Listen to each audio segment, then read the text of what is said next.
Welcome back to Success and Motivation from the No Comfort Zone. I'll be your host. This is Dan Brzezowski. Thanks for tuning back in. Today's podcast is all about being in the no comfort zone, the good and the bad. Welcome. Attention, please. Welcome aboard. Welcome to the No Comfort Zone podcast. It's time to get out of your comfort zone and live on purpose. Broadcasting to the world from Rockford, Illinois. This is your wake-up call. Warning. You are the solutions to all your problems. Stop thinking average. Become the hero version of yourself.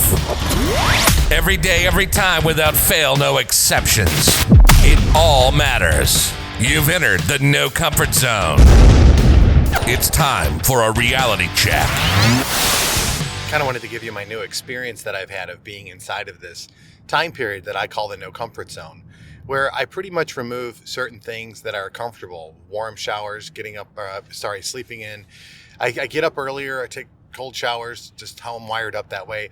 And I put myself through some people would say it's extreme. I don't think it's that extreme. I just think it's, I put myself to be uncomfortable so that I can appreciate things more often. And when you do it once or twice, it's really annoying. That's all it comes down to. When you get up once, it's annoying. When you put yourself in a cold shower, it's annoying. However, when you do it over a period of time, it becomes a character builder. And what I want to tell you is there's a good side of this and there's a really bad side to this. And let me explain. First off, I hope everybody's doing well out there in No Comfort Zone podcast land. I greatly appreciate all of the recent new listeners that have jumped on board.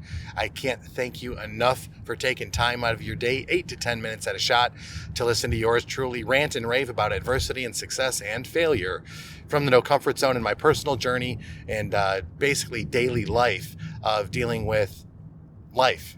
Pretty much that's just the way it goes. So thanks for tuning in. I really appreciate it.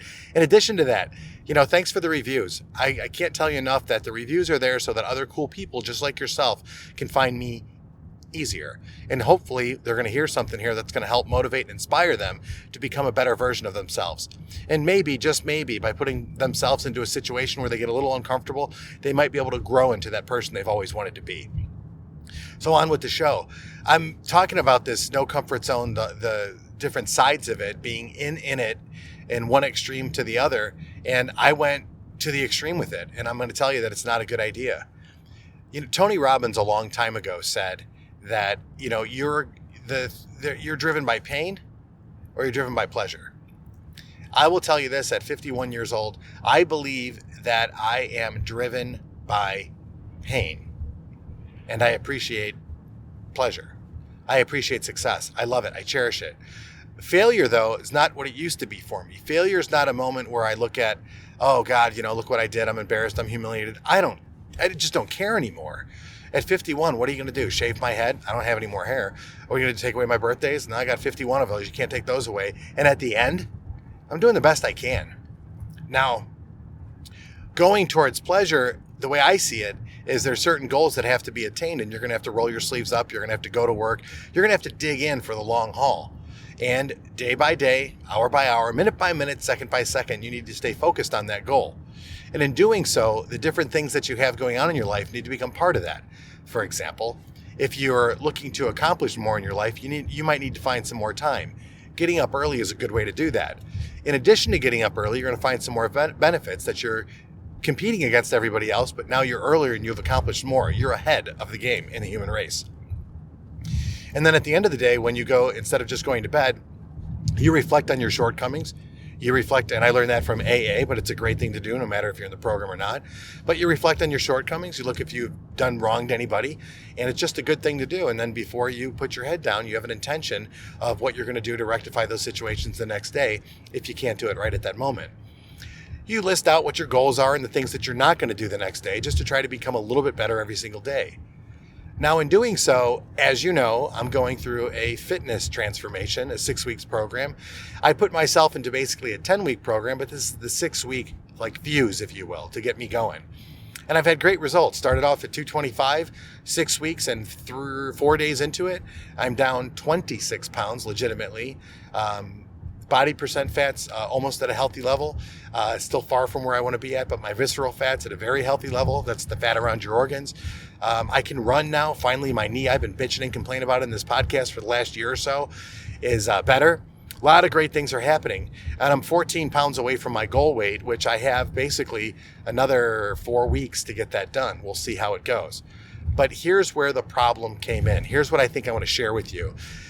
In the no comfort zone, getting up early, taking the cold showers, reducing your calories to a healthy amount, being disciplined in what you eat, being disciplined in your work, in your workout, in your time management. All these things are super important. And they have to be very precise in this, 10-week period, this 60-day no comfort zone. But what happened is Sunday night I stopped eating because that's part of the program. I'm going to fast for 1 day. So I think it was 7 o'clock is when I stopped eating. And I didn't eat again. Okay, so that was Sunday night till Monday night till Tuesday morning.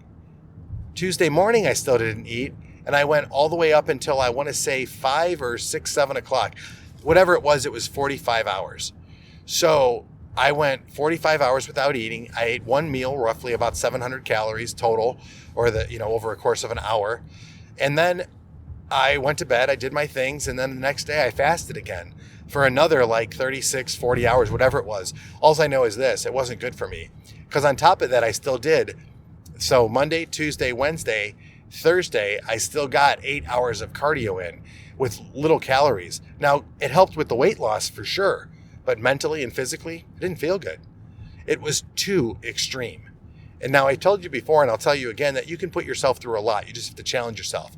Somebody challenged me by just having a conversation. This is what I do, and I wondered if I can do more. It's not a competition. It's not a contest. It's not a race. I'm doing this for myself.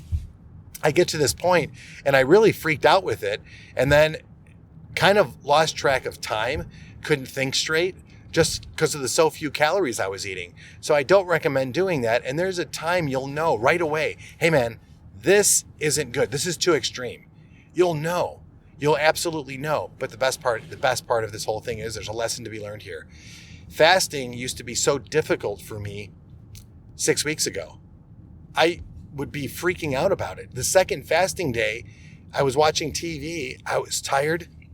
I turned on the television, and next thing you know, I'm like, every commercial was a food commercial. I was so annoyed and so agitated at 7:30. I actually went to bed, and I still had some work stuff that I had to do, pay attention to stuff that's going on online for the work that I do. But I was so tired and so frustrated and so hangry that I ended up going to bed at 7:30, I think. And I slept all the way through the next day. Yeah, that's one way to get through the fasting. But I found out too that if I do cardio when I get in those moods, I actually do feel better. And it became easier and easier. What I'm trying to tell you is that your body is so magnificent. Your mind is so magnificent. If you challenge it and you put it through scenarios, it will want to survive. It will want to do better. You can't be average when you're in survival mode. It'll pump you. You have to take action and work in that space of, I know I'm in a painful place right now. Pleasure is right around the corner, and I'm going to treat myself to something right, not crazy, but something right when it comes to that moment. But in the meantime, I've got a long way to go, and I'm going to watch this minute by minute, hour by hour, day by day, week by week, month by month, until the whole 60 days is done and over with. And it's at that point when you come out of that no comfort zone period, whether it's in business, whether it's in your personal relationships, whether it's financially, try not spending anything. Try to not spend anything for 60 days. And the money that you save, let's have a conversation about that. What do you do with it? Let's do calorie deficit for a 60-day period, the right way, planning, plotting, the healthy way. Consult your doctor before you try any of these things, kind of a thing. But you do it the right way, and then watch what happens after a 60-day time period. I'm telling you, folks, you become unrecognizable. And the best part about it is you learn so much about yourself and what you're capable of. Yesterday's podcast, I talked about, what do you bring to the table in a relationship, in your business? What do you bring to the table? When you go through something like this, you bring a ton of value to the table. And that's where you have the confidence, the conviction, and that's when you start to deal with certainty, because you have the discipline to realize what you just went through, your own no comfort zone, and it feels magnificent. And I'm feeling better every single day. 4 weeks to go. I got another few days for this program that I'm in, but I got 4 weeks after that of some more no comfort zone stuff. And it's magical. I'm just telling you, I want you to experience it. So if you do want the blueprint, hit me up, Team No Facebook. Team No Facebook. Team, that's calorie deficit, folks.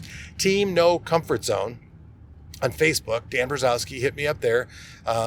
And private group, and I'll send you the blueprint. Or dan@thenocomfortzone.com. Hit me up. I will send you the blueprint. I just want to help you. That's all it comes down to.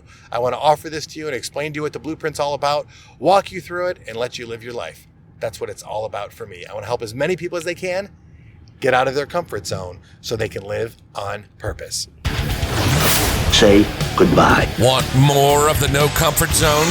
You can follow Dan on Instagram and Twitter at NoComfortZone1. Bye. Or on the web at thenocomfortzone.com. Bye-bye. Bye-bye. Thanks for listening to the No Comfort Zone podcast.